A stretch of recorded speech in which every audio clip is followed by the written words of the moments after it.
Hi, welcome back to Talk of the Town. Franny Gerthoffer, Executive Director of the Hilton Head Humane Society, a WHHI-TV news partner, and an advocate for all homeless cats and dogs, joins the show today to speak on animal transport and hurricane evacuation.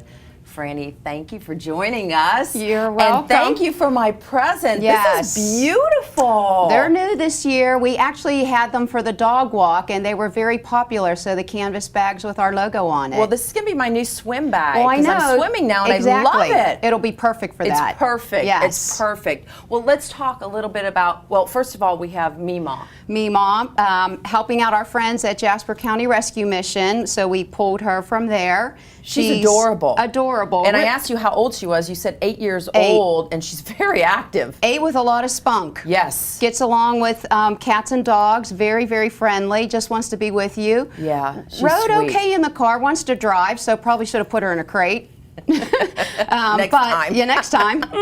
But just and then she settled down real well and doing very well here. So well, let's talk about transport. Okay. Let's talk about transporting animals to either larger facilities. Is it all positive? It really is positive, and the thing is, there are so many animals in our low country, and the shelters are overcrowded, you know, and again, we're trying to work very hard on reducing euthanasia in the county shelter, and in order to do that, we have to move a larger number of animals at a time. And we're finding that our sister organizations in Atlanta, in New York, Pennsylvania, whether or not they do better jobs at spay and neuter than we are doing presently, although we're working on it very hard, right.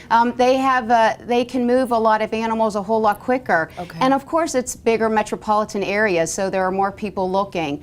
The nice thing about the transports is that we're all partnered with organizations that have the same no-kill philosophy. So I think to clear up any confusion about transporting animals to other facilities, there are facilities that believe in saving animals just as we do here, and so we wouldn't partner with anybody else doing that. And we follow up on all the animals as we do adoptions from our own organization. And if something doesn't work out when we transport them, then they're just transported back for whatever reason. So there is a definite relationship in order to do right by all the animals, and I think it's a great thing. Yeah, I think so too. And this is this time of year with the hurricane evacuations. I think it's a really important topic, as well as I'm going to let you tell our viewers what you've been doing for the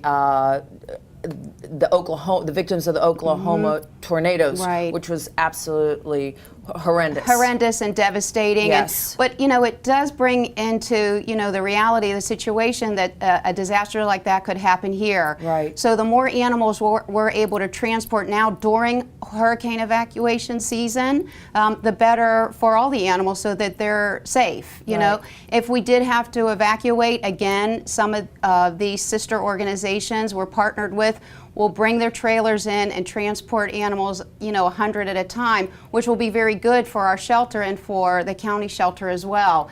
And so that's very important. But when you talk about what happened in Oklahoma, I mean, it's devastating, it is. And so what the shelters are doing down there, and we're actually helping a couple of shelters down there, but Second Chance Animal Sanctuary, we're sending them gift cards from. And you've already collected how much? About $1,000 in gift cards from PetSmart, Petco, and Walmart.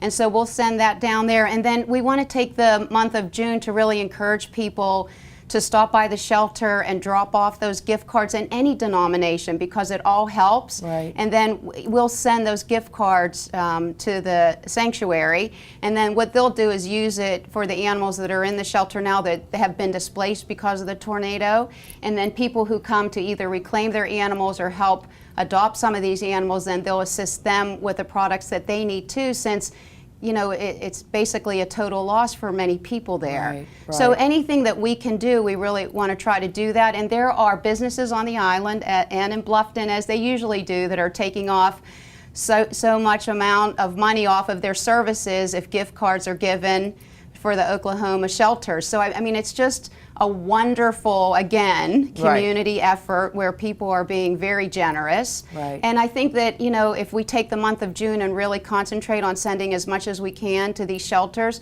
you know, it's a very good effort. And who knows, you know, we may need that same type may of need that service. same help in the Exactly. You know, God forbid. We God hope not. forbid, right? But you know, Right. we need to reach out and really help some of Yeah. these shelters. Yeah, Franny, thank you so Okay. much. Thank Appreciate you. you being here All today. right. Bye bye. And we'll be right back with Talk of the Town.